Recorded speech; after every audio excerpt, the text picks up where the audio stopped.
എല്ലാവർക്കും വിനീത നമസ്കാരം. ശ്രീമദ് ഭാഗവതം ദശമസ്കന്ധോത്തരാർത്ഥം അധ്യായം 56 ശ്ലോകം 29, 30, 31, 32, 33, 34, 35, 36, 37 9 ശ്ലോകങ്ങൾ ഇന്ന് നമുക്ക് നോക്കാം. ഇടികൊണ്ട് അവശനായപ്പോ ജാമ്പവാന് മനസ്സിലായി ഇത് സാധാരണ ഒരു മനുഷ്യനല്ല, ശ്രീരാമന്റെ ഭക്തനാണല്ലോ ജാമ്പവാൻ. അപ്പൊ ശ്രീരാമന്റെ രൂപത്തിലാണ് കണ്ടു. കണ്ണു തുറന്ന് അങ്ങോട്ട് നോക്കിയപ്പോ ശ്രീരാമസ്വാമി ഇങ്ങനെ മുമ്പിൽ നിൽക്കുന്നതായിട്ട് കണ്ടു. സ്തുതിച്ചു. രാമായ രാമഭദ്രായ രാമചന്ദ്രായ വേധസേ രഘുനാഥായ നാഥായ സീതായ പതയേ നമഃ. കൃഷ്ണായ വാസുദേവായ ഹരയേ പരമാത്മനെ പ്രണതക്ലേശനാശായ ഗോവിന്ദായ നമോ നമഃ.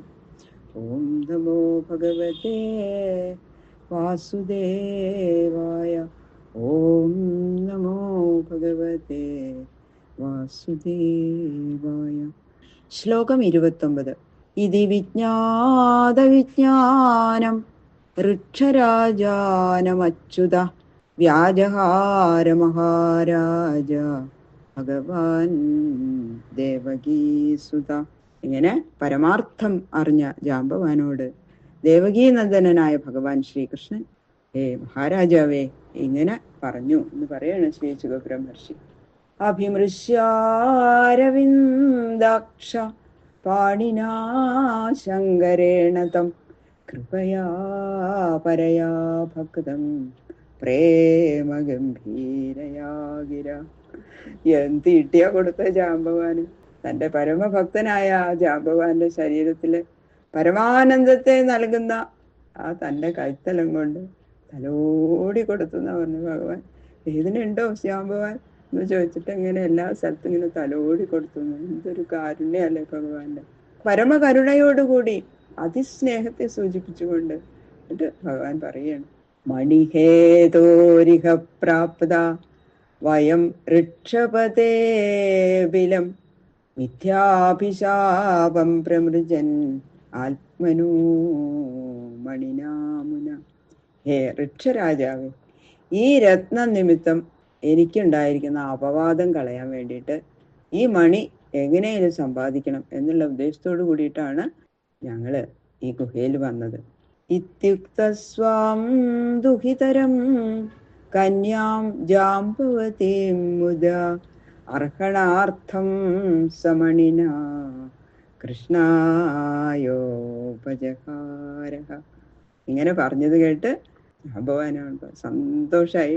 തൻ്റെ മകളായിട്ടുള്ള ആ ജാമ്പവതി എന്ന കന്യകയെ രത്നത്തോടുകൂടി, ആ ശമന്തകരത്നവും ആ ജാമ്പവാനന്റെ പുത്രി ജാമ്പവതി എന്ന ആ സുന്ദരിമണിയെയും ഈ ശമന്തകമണിയെയും കൂടിയിട്ട് ഭഗവാനായിക്കൊണ്ട് കൊടുത്ത് സൽക്കരിച്ചു ജാമ്പവാൻ.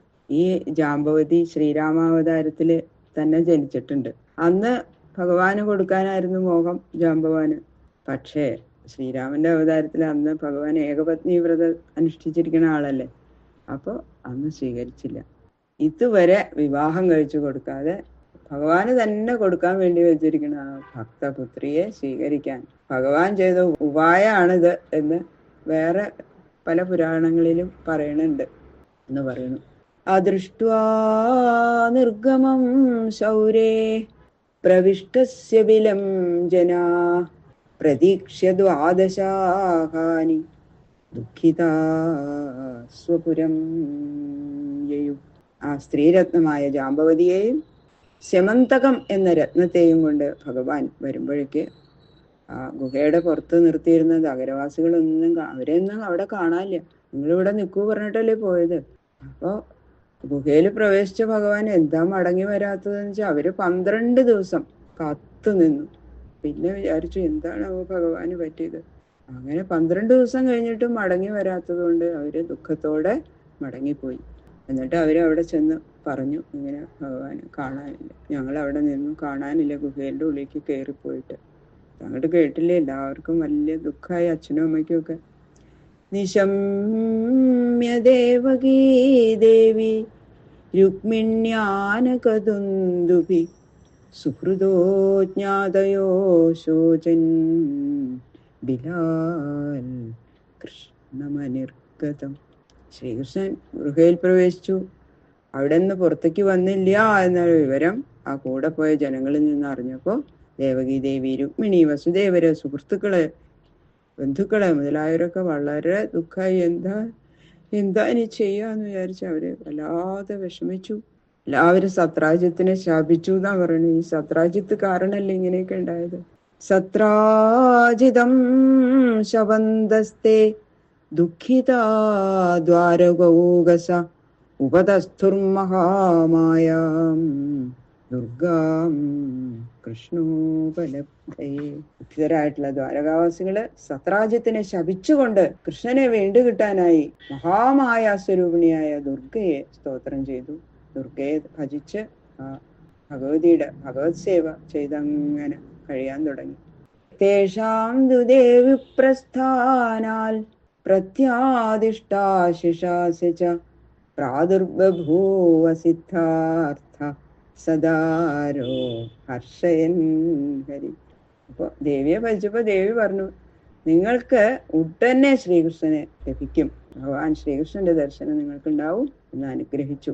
ഉടനെ തന്നെ ശ്രീകൃഷ്ണൻ സ്യമന്തകമണിയോടും സ്ത്രീരത്നമായ ആ ഭാര്യയോടും ഒരുമിച്ച് അവരെ എല്ലാം സന്തോഷിപ്പിക്കുന്നവനായിട്ട് പ്രത്യക്ഷനായി. എല്ലാവർക്കും വളരെ സന്തോഷമായി, അത്ഭുതമായി.